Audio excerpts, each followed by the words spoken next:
Welcome to episode number 14 of Island by Film. Today we're going to be bulk loading 35mm film in the Watson 100 bulk loader.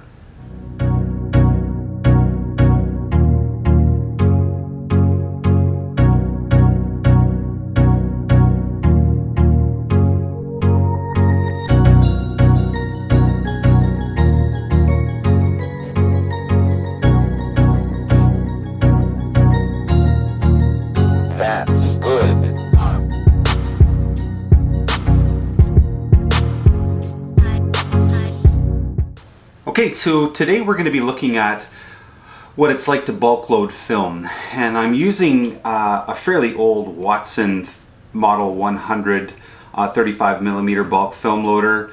The company that manufactured this is called Burke & James Inc. I'm not quite sure how old this is, but I was able to get my hands on it. A friend actually gave it to me.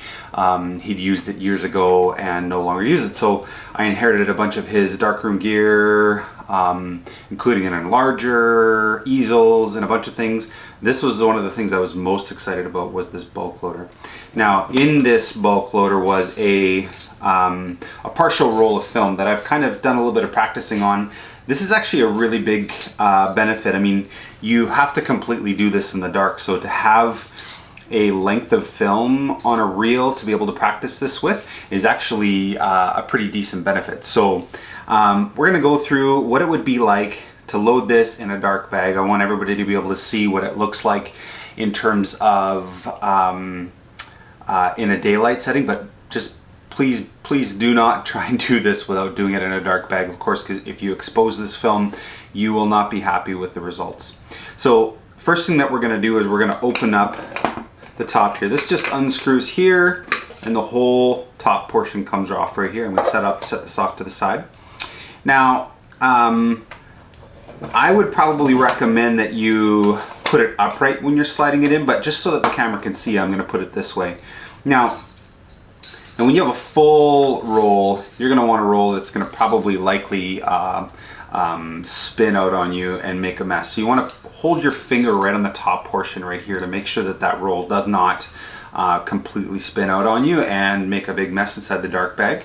First thing you're going to want to do is you're going to want to feed the film. It's a little bit tricky. I might actually want to open this up so that I can get grab it from the other side. I'm going to pull it right through here, drop that right in there. Now the next thing you're going to want to do is, in the dark bag, feel for your finger right here. And you're going to want to just be able to slide this into this portion right here and lock it closed like that. First thing, of course, you're going to want to tighten this up so it's nice and tight, and then make sure it's completely right in that position. Now, pardon me, I said that was to lock it closed. Closing it is back in this position. Now basically, if you want to pull this out of the dark bag, you can. I'd recommend just closing this up right here like this, in that position right there. Then at this point you can pull it out of the dark bag. Okay, next thing that I'm going to do is I'm going to put it up right here, and this is where we're actually going to do something a little bit different. Now you can actually get 35mm canisters that have never been used before and are meant for bulk loading. But what I would highly recommend doing is trying to reutilize some of these 35mm canisters. One of the neat things I think about doing it this way, I keep most of my 35mm canisters. You'll notice that you have the DX code on here. So whatever possible, it's nice to be able to match the film that you're loading with DX coded canisters. That way you can put them in point and shoots, like small Olympus Mute I've used often, or any point and shoot really that recognizes the DX code. So from here now, what I'll do is we've got it closed, and we're going to just double check and make sure it says closed this way. I'm fully closed. So I can actually then open this, and you're not going to risk exposing anything to the light right here. Now from here, I'm going to actually, so that we can reutilize this, I'm going to take some tape right here. Take a small length of this tape, and I'm going to actually position it up right there. Hopefully you can see this nice and clearly on the camera. And I'm going to load this canister. I'm going to pull this out here and load the canister right like this. I'm going to drop this in place so that it's in place.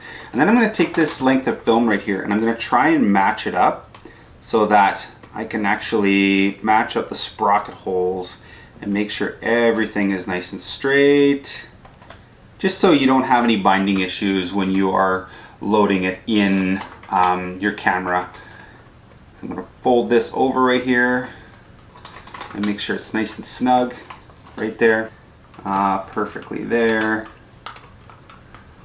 And I'm going to hold this here and I'm going to just pull it in to the canister itself. You know, and it's pulled in quite nicely. I don't really have to worry about it binding up as I'm loading this film now. Now I'm going to actually close it at this point. Okay, I'm going to flip it around here. Now this is where you have your film counter, which is good here. I'm going to match this 0 up with the line right here, and then I'm going to open the film gate. Now at this point, this little notch right here, make sure that this does not open, and you are light tight at this point.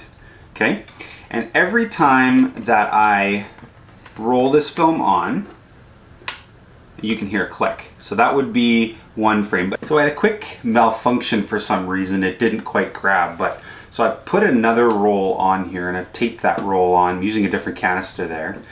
And first thing that I'm going to do, of course, again, is I'm going to close this gate right here, and I'm going to open the film gate so that it'll transport onto the film itself. So you can see every time it rolls on there, it's adding a frame.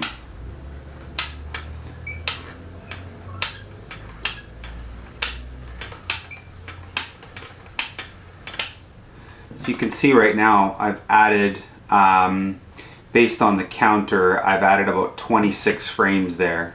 I'm going to add a few more here, and I'm going to show you what it looks like once you open it up. You can see I'm almost up to 36 frames. Roll that on there. Okay, that should be good. Now when you want to access your film again, you can access it completely light tight when you close this main gate. So my recommendation would be always make sure this is closed, and then use this to pop up and reopen.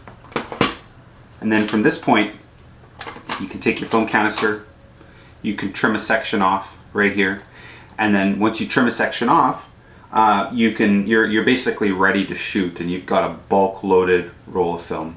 So hopefully that was helpful, and hopefully you got a good idea of what you can do.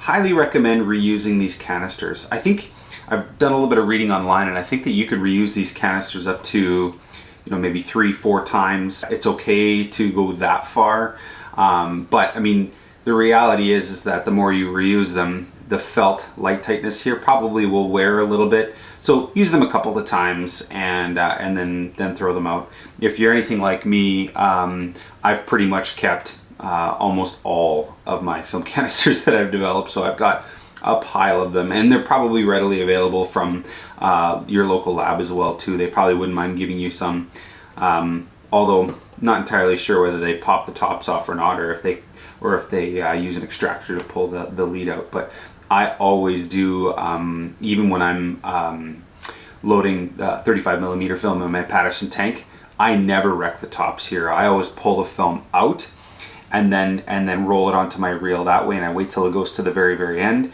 and then at that point I trim it off, and I always leave enough on there, as you can see right here, so that I can attach and bulk load with that film specifically. So I hope you enjoyed this episode, and hopefully this is helpful and you get a good idea what it's like to bulk load. It's actually quite simple. There's a lot of great videos online. Hopefully this will be one of them and you enjoy this. If you like this, please subscribe. Please leave comments below. I love hearing from the film community, and once again, I haven't mentioned this in a few weeks, but I would love to hear from film shooters in Canada and on Vancouver Island specifically. Love to have the opportunity to get out and shoot with you. If you live in the Nanaimo area, or even up and down the island. Sure be nice to connect with you in terms of maybe going out to shoot a roll of film together. So I'd like to eventually see this channel spur a little bit of community engagement. So yeah, feel free, leave a comment below, and like and subscribe. Thanks so much.